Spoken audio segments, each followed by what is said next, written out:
Olá pessoal, eu sou Ana Pierre, sou graduanda de Engenharia Civil pela Universidade Federal de Santa Catarina e no vídeo de hoje vamos continuar nossa playlist de Mecânica dos Sólidos 1. A gente teve até agora 6 videoaulas, nessas 6 videoaulas a gente teve 3 aulas teóricas e 3 aulas de exercício e nessa videoaula, que é a nossa videoaula de número 7, a gente vai fazer uma revisão do capítulo 1. O capítulo 1 foi tudo que a gente viu até agora, ok? Então, antes da gente começar, eu quero mostrar aqui pra vocês... Opa, descartar. Aqui, eu quero mostrar aqui pra vocês, né, que esse é o capítulo 1 do livro do Beer, né, tudo que a gente aprendeu até agora foi esses conteúdinhos aqui, ok? E esse daqui é o livro, né, o livro Mecânica dos Materiais, feito pelo Beer, quinta edição é a que eu estou utilizando, ok? Só falei isso para caso alguém ainda tenha alguma dúvida de qual livro eu estou utilizando, mesmo que eu mostre sempre no começo das aulas de exercício, né? Mas tudo bem, vamos começar aqui.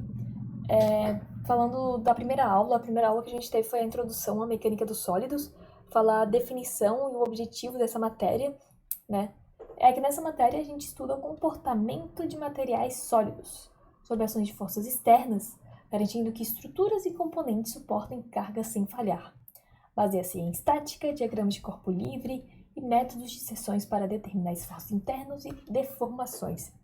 Os principais ramos que a gente tem são a estática, que é o equilíbrio de forças, a elasticidade, que são as deformações reversíveis, a plasticidade, que são as deformações permanentes, temos a tensão e deformação, que é a relação entre esforços e respostas do material, teoria de estruturas, que tem projeto e análise de vigas, colunas e treliças.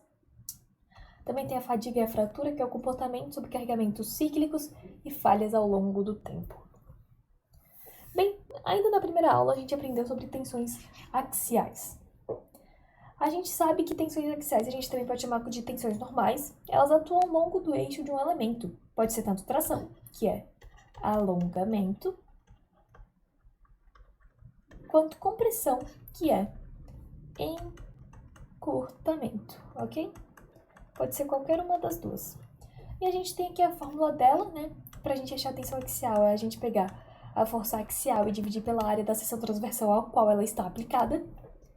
As unidades, né, que a gente usa comumente para a tensão axial é o Pascal, né, que é igual a Newton dividido por metro quadrado, que também pode ser visto como quilopascal, megapascal ou gigapascal. O gigapascal representa 10 elevado a 9, o megapascal representa 10 elevado a 6 e o quilopascal representa 10 elevado a 3.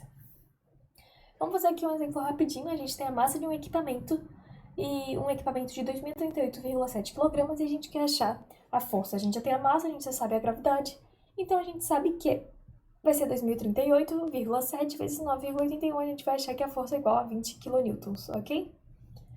Bem, a carga de projeto com fator de segurança, né, é igual a 1,5, o nosso fator de segurança.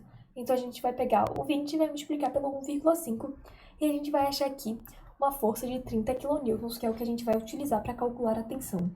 A gente sabe que a tensão é a força dividida pela área. A gente tem uma força de 30 kN e vamos supor que a gente tem uma área de 5 metros quadrados.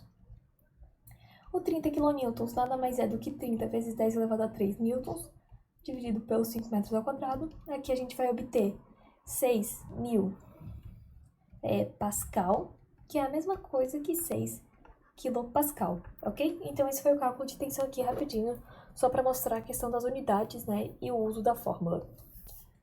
Ok, continuando, agora a gente tem aqui tensão de cisalhamento, que foi o assunto da nossa aula 2. A tensão de cisalhamento é uma tensão que atua paralelamente, enquanto a tensão axial era uma tensão que atuava perpendicularmente à superfície, né? A de cisalhamento atua paralelamente à superfície, deslizando camadas do material umas sobre as outras, diferente da tensão normal, que, como eu falei, é perpendicular à superfície. A gente tem aqui a fórmula da tensão média de cisalhamento, que é o tal, que é o nome dessa letrinha aqui. Ele é igual ao esforço cortante dividido pela área da seção de cisalhamento. Aplicações que a gente tem, né? A gente tem os parafusos, rebites e pinos, que trabalham submetidos a cortes simples ou duplos. Um corte simples, né, que ocorre em um único plano. A fórmula dele é tal igual a P dividido pela área. E o corte duplo, que é duas faces de corte, cada uma suportando metade da força, a gente vai ter tal é igual a P dividido por 2A. Ok? Isso daqui é quanto é duplo. Beleza? Continuando.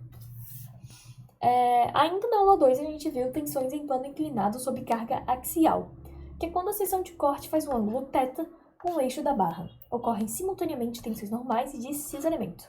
Até agora a gente só tinha visto elas de formas separadas, e daí nessa parte aqui a gente junta elas e a gente vê que tem como ter elas simultaneamente, né? E a gente tem que as forças projetadas, a gente vai ter um componente normal e um componente de cisalhamento. O componente normal, chamado Fn, vai ser igual a P, que é a força, vezes o cosseno de θ. Ficou meio ruim, né, aqui, mas é θ. Aqui também é θ e aqui também é θ. Ok? O componente de cisalhamento, Ft, é igual a P vezes seno de θ. A área da seção inclinada é a θ, que é igual à área original, dividida pelo cosseno de θ. E aqui a gente tem as fórmulas das nossas tensões médias, né? A gente tem que a força axial θ é igual a Fn, que é o componente normal, dividido pelo Aθ, que é a área da seção inclinada. Isso tudo é igual a tensão vezes o cosseno elevado a 2 de θ. A tensão também pode é a mesma coisa que P dividido por A, né? P, que é a força original, né? A força que foi decomposta. E a gente também tem aqui o tal θ, que é a força, a tensão cisalhante, que é igual a Ft, que é o componente de cisalhamento, dividido pelo Aθ, que é a área da seção inclinada. É a mesma coisa, né? Vai ser igual a tensão P dividido por A vezes seno de θ vezes cosseno de θ. Então aqui a gente tem as nossas formulazinhas. E o comportamento dos extremos, a gente vai ter que, para a força axial ter o seu maior valor, o θ vai ser igual a 0 graus, e para a tensão cisalhante ter o seu maior valor, o θ vai ter que ser igual a 45 graus. E lembrando que a tensão cisalhante é nula em 0 graus e em 90 graus, beleza? Continuando, agora a gente viu também o estado geral de tensões e tensor de tensões. Isso a gente viu na nossa última aula, na nossa última aula teórica, que foi a aula 5. A nossa última aula a gente resolveu um exercício, no caso a gente viu a resolução de um exercício que já estava resolvido, né, que era o problema resolvido 1.3. Mas não, essa daqui a gente viu na aula 5, né, na nossa terceira aula teórica. Bem, corte em 3 planos. Para analisar tensões em todas as direções, se considera um elemento cúbico infinitesimal em Q e a 6 componentes de tensão. Isso foi o que a gente viu. Né? A gente tinha aqui um componente cúbico Q, a gente tinha aqui o Q, e daí tinha tensões cortantes, tensões cisaliantes, e uma tensão axial, né? Era assim o cubinho infinitesimal, ok? A gente tem a simetria do tensor, que a tensão cisaliante e o J é igual a tensão cisaliante JI, mas aí tu pode pensar, mas não tem essa, né? Mas o que ele queria dizer é que a tensão XZ é igual a tensão ZX, mesma coisa para a tensão YX é igual a tensão cisaliante XY, e mesma coisa para outra tensão YZ é igual a tensão ZY, ok? Equilíbrio de forças e momentos.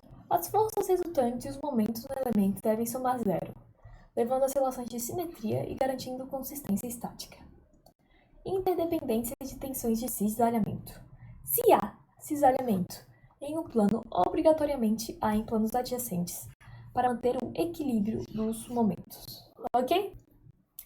Bem, agora o último tópico que a gente vai falar é o coeficiente de segurança, que a gente também viu na aula 5, na nossa terceira aula teórica. Na aula 5. Bem, e por que a gente tem o coeficiente de segurança? A gente tem ele para lidar com incertezas em propriedades dos materiais. Também lidar com incertezas nas cargas aplicadas, modelagem e deterioração ao longo do tempo. A definição geral que a gente tem é que o coeficiente de segurança é igual à resistência do material dividido pela solicitação do projeto. Os valores típicos que a gente tem são para tensões normais e de cisalhamento, para momentos fletores e outros esforços internos definidos em códigos específicos. Equilíbrio entre segurança e viabilidade. Quando o coeficiente de segurança ele é muito baixo, ocorre um risco de falha.